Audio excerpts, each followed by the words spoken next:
Nung una, ang akala ko, ang buhay ko'y ito'y di na magbabago. At kahit ano pang gawin, ako'y bumabalik sa maling gawain. Marami na akong sinubukan,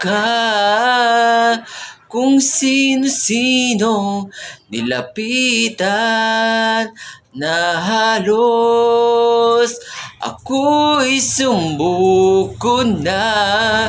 Si Jesus ang nakilala, ang aking buhay ay binago niya. Magmula na ako'y